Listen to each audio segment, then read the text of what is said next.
오늘의 사연 시작하겠습니다. 안녕하세요. 저는 스탠퍼드 대학에 다니고 있는 TN이라고 합니다. 저는 대만 타이베이에서 왔는데요. 대만은 타이완 해협을 사이에 두고 중국 푸첸성과 마주하고 있는 나라로 중국 본토에서 약 150km 떨어져 있어요. 최근 중국과 대만 간의 긴장이 고조되는 상황이 벌어지면서 요사이 저는 공부에 집중할 수가 없군요. 이제는 저희 나라 대만을 하나의 독립된 국가로 여기는 인식에 반해 중국은 그렇게 생각하지 않거든요. 대만의 공식적인 독립선언 여부와 관계없이 중국은 대만을 중국에서 이탈한 자국 영토로 보는 것 때문에 갈등이 끊이지 않고 있지요. 얼마 전 대만의 주변에서 중국 해군이 포위 훈련을 진행하면서 대만은 긴장하고 있는데요. 저는 이렇게 해외 유학하러 미국에 와 있지만 대만에 남아있는 저의 가족들을 생각하면 도무지 마음을 놓을 수가 없군요. 하루 종일 뉴스 속보와 인터넷을 뒤져보며 초조해하고 있는 상황이지요. 실질적으로 중국이 대만을 전면 침공할 경우의 파급 효과는 상당합니다. 단순히 한 지역 또는 몇몇 국가에 국한되지 않고 전 세계에 거대한 경제적 충격을 주게 될 거예요. 왜냐하면 대만은 세계 첨단 반도체 산업의 핵심이거든요. 따라서 전쟁이 터지면 세계의 산업 기반은 큰 타격을 받을 것이기 때문입니다. 그 여파는 전 세계 체인 반도체 공급에 심각한 장애로 나타나겠죠. 대만의 경제적 손실은 GDP의 약 40%로 추산되는데요. 이 수치는 해안 지역에 집중된 인구와 산업시설로 인한 인명과 경제적 비용 증가 때문이에요. 중국도 만만치 않을 거예요. 손실은 GDP의 16.7%에 이를 것으로 추정되고 상당한 경제적 타격을 받게 되겠지요. 모든 것이 중국과 미국을 포함한 주요 무역 파트너들과의 관계 단절 및 첨단 반도체 접근 불가능성 때문에 발생한 손실이에요. 미국 역시 경제적으로 큰 손해를 보게 되겠지요. 미국의 주요 기업들은 여전히 중국과 대만의 공급망에 크게 의존하고 있기 때문이지요. 따라서 미국이 전쟁으로 인해 입을 경제적 손실은 GDP의 6.7%에 달할 것으로 추정되고요. 전 세계 경제에 미치는 충격의 수치는 GDP의 10.2%에 해당하는 약 10조 달러에 달할 것이라 합니다. 이는 글로벌 금융위기나 코로나19 팬데믹 때보다 거의 2배에 달하는 손실이에요. 이처럼 전쟁의 경제적 손실은 국가별 GDP 감소뿐만이 아닙니다. 그날의 첫 강의는 국제정세와 현대 세계 전쟁이었는데요. 교수님은 주한미군 철수와 현재 중국과 대만을 둘러싼 갈등이 현 정세에 어떤 영향을 주는지 살펴보자고 하셨어요. 사실 대만군은 현재 중국군의 침공 가능성을 매우 심각하게 우려하고 있어요. 대만 국방부 산하의 국방안전연구원이 최근 발표한 보고서를 따르면요. 중국군이 상륙작전에 동원할 병력이 10만 명에 이를 것이라고 전망했지요. 이 보고서를 작성한 어우시프 연구원은 중국군이 대만 상륙을 결정할 경우를 예측했는데요. 먼저 공습과 미사일 공격을 통해 대만군의 지휘 통제 시스템을 마비시키고 공항과 항만 주요 인프라 및 산업시설을 파괴할 것이라고 보았어요. 대만 국방부 역시 이러한 시나리오에 대해 매우 현실적인 인식을 할 수밖에 없는데요. 전쟁이 발발하는 순간 삶의 모든 터전은 전쟁터로 변할 것이며 전후방의 구분이 없을 것이라는 점을 강조했어요.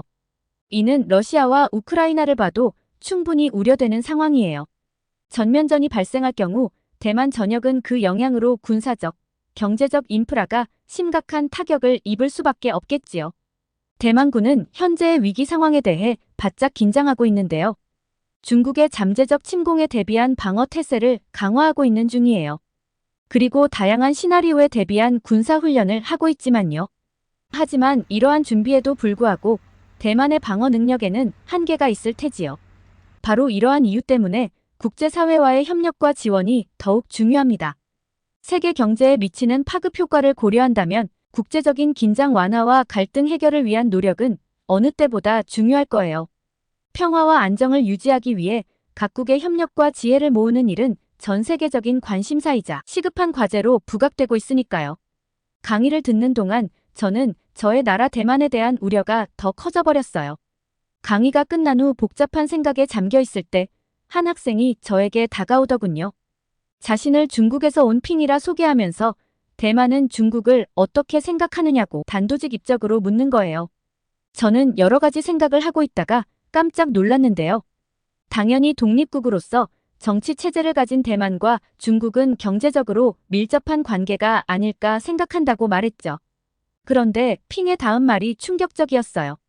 대만을 중국에서 이탈한 중국 영토로 보는 시각이 일반적인데 그 경제라는 것도 사실은 중국에 의존적이지 않아 저는 살짝 화가 났어요.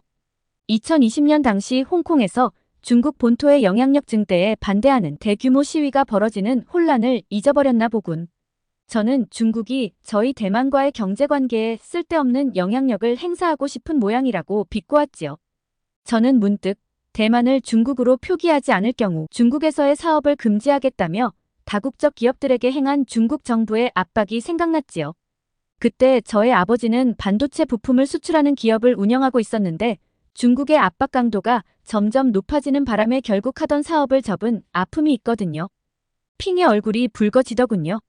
이 모든 일들은 사실 중국의 지배하에 속하는 것에 동의하면 상당한 자치권을 허용한다는 제의를 대만이 거절했기 때문에 일어나는 일이지. 저의 얼굴도 붉어졌어요.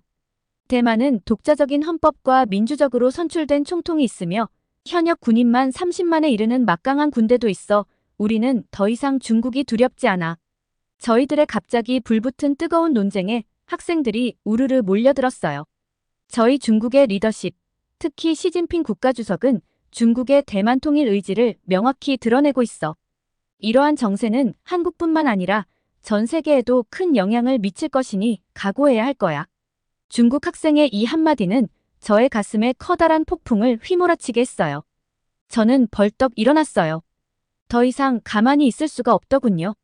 그 잔망스런 입을 주먹으로 한 대 쳐야겠다고 마음먹었어요. 그때 누군가가 저의 어깨를 붙잡았어요. 어깨를 붙잡은 이는 저의 룸메이트인 한국 학생 진호였어요. 평소 진호는 저의 고민을 잘 알고 있었기에 많은 대화를 나누곤 했는데요. 대만에 실제로 군사 충돌이 발생할 경우 한국에 미칠 경제적 영향 또한 매우 심각할 것이라는 분석의 기사를 함께 보았거든요. 대만에서 전쟁이 발생 시 그 여파로 한국의 GDP가 약 23.3% 감소할 것이라는 예측이 나왔지요. 이는 우크라이나 전쟁이나 코로나19 팬데믹, 글로벌 금융위기 때보다도 훨씬 큰 경제적 타격을 의미하는데요. 가히 한반도 전쟁에 견줄 만한 규모입니다. 대만 국방부는 지난해 타오 위안 해변에서 대규모 실전 훈련을 실시하면서 방어 준비를 강화하고 있어요. 이 지역은 타이베이시와 가까워 중요한 군사적 요충지로 여겨지는 곳인데요. 현재 중국의 침공 가능성이 커짐에 따라 방어 지역을 확대하고 있는 상황이에요. 특히 한국과의 경제적 지정학적 관계를 고려할 때 이러한 전쟁의 여파는 단순히 국경을 넘어서는 것만이 아닌 것이죠. 진호는 나지막한 목소리로 입을 열었어요. 만약 중국이 대만을 전쟁 없이 1년간 전면 봉쇄하는 경우를 예상해볼까? 진호가 논리적이고 분명한 어조로 서두를 꺼내자 핑을 비롯한 친구들은 일제히 조용해졌어요. 그 경제적 피해는 전쟁 발발 시의 파괴적 결과보다는 상대적으로 낮을 것으로 예상되지만 그럼에도 불구하고 심각한 영향을 미칠 것이다. 대만은 세계 반도체 시장에서 중추적 역할을 하고 있다. 이 지역의 봉쇄는 반도체를 비롯한 여러 첨단 산업에 대한 공급망 차질을 초래하게 된다. 대만의 경제는 전반적으로 수출에 크게 의존하고 있으며 특히 고부가가치 제조업이 중심이기 때문이다. 따라서 봉쇄가 장기화될 경우 대만 내부의 생산 활동이 크게 저해받을 수 있다. 이는 글로벌 기업들이 대체 공급원을 찾거나 재고 부족 상황에 직면함으로써 세계 경제에도 영향을 미치게 된다. 또한 중국과 대만 간의 무역 및 투자 관계도 큰 타격을 받을 것이다. 중국이 대만과의 경제적 교류가 중단될 경우 대만에서 수입하는 중요 원자재 및 중간재의 공급에 차질을 겪게 될 것이며 생산 비용 증가로 인해 타격이 엄청날 것이다. 진호의 논리적이고 명확한 주장에 친구들의 눈이 휘둥그레졌어요. 핑이 갑자기 일어서더군요. 근데 대만과 중국 이야기에 너는 왜 불을 켜고 나서는 거야? 트럼프 말대로 그냥 앉아서 핵이나 개발하면 될 것을 왜 끼어드는 거냐고. 진호는 모여든 친구들의 얼굴을 죽 한번 훑어보더니 말을 이어나갔어요. 내가 왜 끼어드는지 이번에는 대만에서 전쟁이 발생할 경우 한국이 겪을 타격을 크게 한번 예측해볼까? 이유는 몇 가지 중요한 지정학적 및 군사적 요인에 기인한다. 우선 한국은 미국과 긴밀한 군사 동맹 관계를 유지하고 있으며 주한미군의 존재는 이 지역에서 중요한 전략적 요소이다. CSIS의 보고서에 따르면 대만 전쟁 발발 시 주한미군의 일부가 대만으로 차출될 것으로 예상된다. 이는 한국의 국방력에 직접적인 영향을 미치게 되는 사안이다. 만약 북한 등 다른 국가들이 이 상황을 이용한다면 한국의 안보 상황은 더욱 위태로워지게 된다. 중국의 대만 포위를 위해 대규모 해군을 동원할 경우 미국은 한국 내 오산공군기지, 군산공군기지, 제주해군기지 등을 활용할 수도 있다. 해당 기지들은 중국의 전략적 목표물로 변할 수 있음을 내포한다. 결과적으로 한국이 전쟁의 전선에 더 깊숙이 연루될 가능성이 높아질지도 모르는 것이다. 중국이 대만을 점령하기 위해 주한미군 기지와 주일미군 기지를 선제 공격의 대상으로 삼을 가능성도 있다. 이는 중국이 전쟁 초기에 미군의 추가 지원을 차단하기 위해 시도할 수 있는 전략이므로 한국의 안보에 직접적인 위협이 되는 상황이다. 진호의 거침없는 설명에 핑은 머쓱한 표정이 되었어요. 사실 그만큼 전문적인 지식이 있는 사람을 아마 처음 보았을 거예요. 저는 평소에 진호와 많은 대화를 나누고 있으므로 진호가 국제 정세 전문가의 꿈을 품고 있음을 알기 때문에 가만히 고개만 끄덕였지만요. 모여든 많은 친구들은 너무 놀라서 혹여 잊어버릴세라 수첩을 꺼내 메모하는 친구까지 있더라고요. 친구들이 크게 감탄하는 동안 핑은 뒷문으로 살짝 도망가 버렸어요. 꼬리에 불붙은 강아지처럼 휙 내빼는 핑의 뒷모습을 본 저는 통쾌한 마음에 절로 웃음이 나더군요. 나중에 진호에게 술 한 잔 거하게 사야겠어요. 사실 미국은 오랫동안 전략적 모호성을 유지해왔지요. 중국의 대만 침공 시에는 군사적으로 개입하겠다고 밝혔지만 공식적으로 베이징의 정부만을 유일한 중국 정부로 인정하는 하나의 중국 정책을 고수하고 있거든요. 중국의 군사 전략에 따르면 대만에 대한 미군의 지원군은 한국과 일본에서 출발할 것으로 보고 있습니다. 이것은 한국이 전쟁 상황에서 전략적 요충지로 변하는 것을 의미하는 게 아닐까요? 결과적으로 한국은 중국의 군사적 주목을 받을 수밖에 없지요. 이러한 요소들이 한국이 대만 전쟁 시 큰 타격을 받을 것으로 예측되는 시나리오입니다. 전쟁이 발발하면 한국은 군사적으로 중요한 역할을 하는 동시에 직접적인 위협도 받게 되겠지요. 따라서 이러한 전면에 대비하여 철저한 준비와 국제적 협력이 필수적인 것이에요. 전면한 상황은 국제사회에서의 긴장을 높이고 다양한 경제적 대응 조치를 필요로 하게 될 거예요. 국제적 협력을 통해 이러한 위기를 관리하고 평화적 해결 방안을 모색하는 것은 긴급 당면 과제로 보이네요. 대만 봉쇄와 같은 상황이 온다면 특히 경제적 충격을 최소화해서 안정적인 공급망 유지를 위해 국제적으로 노력해야 하겠죠. 앞서 진호의 주장대로 대만에서 위기 상황이 발생하면 한국이 여러 가지로 개입될 수밖에 없는 상황이 올 거예요. 지정학적으로 복잡할 수밖에 없는 요인과 밀접한 경제적 연관성 때문인데요. 한국의 전략적 위치와 국제사회에서의 역할로 볼 때 불가피한 상황이네요. 그렇다면 한국이 대만 위기에 개입해야 하는 진짜 이유는 무엇일까요? 가장 큰 이유는 바로 국가 안보와 경제적 안정성을 유지하기 위해서이지요. 중국과의 지리적 근접성과 경제적 상호 의존성을 살펴보세요. 한국이 근접한 지역에 어떠한 군사적 긴장에도 민감하게 반응해야 하는 이유를 알 수 있어요. 한편 한국은 주요 해상 교통로를 통해 핵심 자원을 수입해 왔는데요. 분쟁에 영향을 받게 되는 해상 교통로가 한국 경제에 치명적인 타격을 줄 수 있으니까요. 한국은 미국과의 군사 동맹에 따라 국제 무대에서 중요한 역할을 수행하는데요. 동시에 중국과의 긴장 상태가 발생하면 미국의 지원이 필요한 상황이 올 수도 있어요. 한국의 원유 수입량의 90%가 호르무즈 말라카바시 해협을 통해 이루어진다는 사실은 알고 계시나요? 이러한 상황에서 해상 물류가 중단되거나 제한될 경우 한국 경제는 직접적인 영향을 받게 될 것이에요. 만약 중국이 실제로 대만을 침공하게 된다면 이는 전 세계 경제에 큰 충격을 줄 수 있습니다. 대만은 세계 첨단 반도체 생산의 중심지로 이 지역에서의 군사적 충돌은 글로벌 공급망을 심각하게 훼손할 것입니다. 반도체는 현대 경제에서 필수적인 요소입니다. 자동차, 스마트폰, 컴퓨터 등 다양한 산업에서 핵심 부품으로 사용되고 있으니까요. 따라서 대만에서의 전쟁은 이러한 제품의 생산과 공급에 막대한 영향을 미치게 됩니다. 또한 대만 해협을 통한 무역은 글로벌 해상 무역의 중요한 부분을 차지하고 있습니다.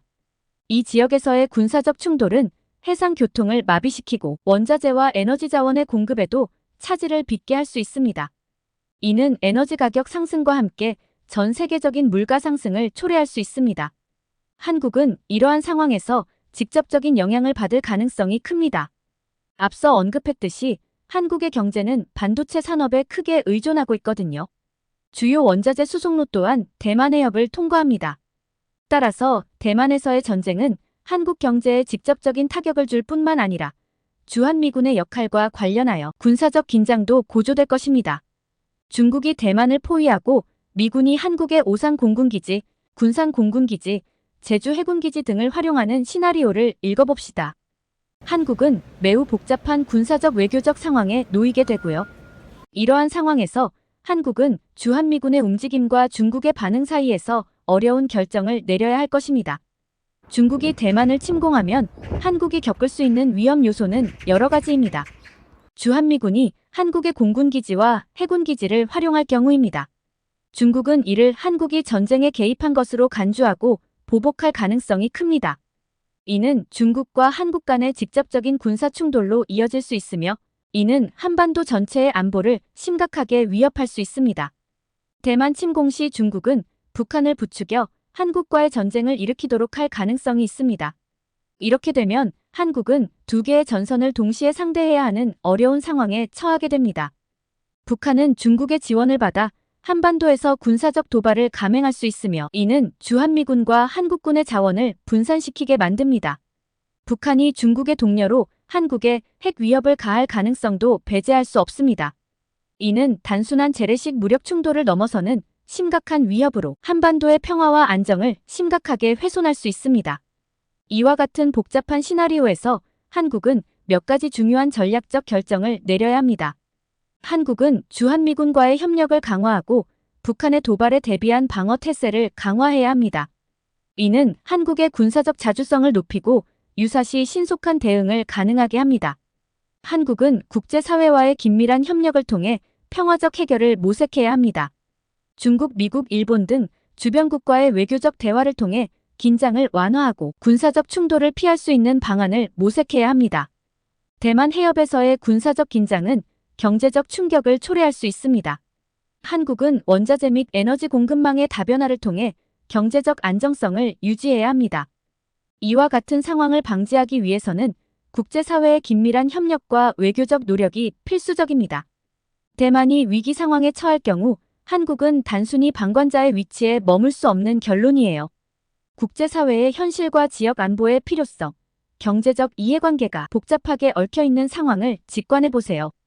한국은 적극적으로 대응할 수밖에 없겠지요. 또한 국가의 전략적 결정과 외교적 노력을 필요하게 되겠지요. 현재 미국은 인도태평양 작전 지역에 원자력 추진 6척의 장거리 폭격기를 배치하고 있어요. 그 외 이지스 구축함과 각종 주요 수상함정 200척, 원자력 추진 잠수함 40척을 배치하고 있고요. 한국과 일본 등 우방국들의 해상 교통로를 보호한다는 명분인데요. 최근 들어 한국 정부가 남중국해와 대만 해협에서의 자유로운 항행 보장에 목소리를 내는 이유도 여기에 있습니다. 만약 중국이 대만을 침공하여 완전 흡수해버린다면 어떻게 될까요? 특히 바시 해협을 봉쇄해버린다면 한국의 기반 산업은 3개월 내에 고사될 수도 있는데요. 최악의 시나리오는 살기 위해 중국의 발 아래로 들어갈 수도 있다는 것이지요. 이런 관점에서 미국의 인도태평양 전략이 존재하는 거죠. 대만은 한국이나 일본에게 있어 방파제와 같은 역할을 하니까요. 대만을 수호하는 것이 곧 한국의 문제와 직결되는 까닭이에요. 따라서 대만 전쟁에 왜 주한미군이 참전해야 하느냐 등의 어리석은 주장들은 의미가 없어요. 한미일 3국이 공조하여 대만 해협의 평화를 위해 공동 대응을 하는 본질적인 이유가 바로 이 때문이에요. 결론적으로 대만에서의 전쟁이 한국에 미치는 영향은 경제적 군사적 측면에서 아주 큽니다. 한국은 국제사회와 협력하여 이러한 위기에 대비해야 하겠지요. 이러한 위기를 극복하는 필수적인 것이 대만과의 긴밀한 협력과 정보 공유, 그리고 국제적인 외교적 노력인 거죠. 결국 대만에서의 위기 상황은 한국에게 단순한 외부 문제가 아니라 직접적인 안보와 경제적 문제입니다. 따라서 한국은 이를 대비해 철저한 준비를 해야 하고 국제사회의 협력을 통해 이러한 상황을 극복해 나가야 합니다. 아울러 국제적인 노력과 협력을 통해 평화를 지키려는 노력을 강화해야 하지요. 세계 정세는 복잡하게 맞물려 돌아가고 있어요. 개개인의 나라는 개개인의 것이 아니라 전체로 볼 때 거대한 하나의 덩어리입니다. 공부를 마치고 대만으로 돌아가더라도 저는 진호와 SNS를 통해서 계속 연결되어 있을 거예요. 한국인 진호의 생각은 곧 대만인인 제 생각의 기준이 되어줄 것입니다. 한반도와 대만의 긴밀한 상호교류를 위해 저는 끊임없이 노력할 것이니까요. 시청해주신 여러분 진심으로 감사합니다. 구독과 좋아요는 영상 제작에 큰 힘이 되니 꼭 눌러주시길 부탁드립니다.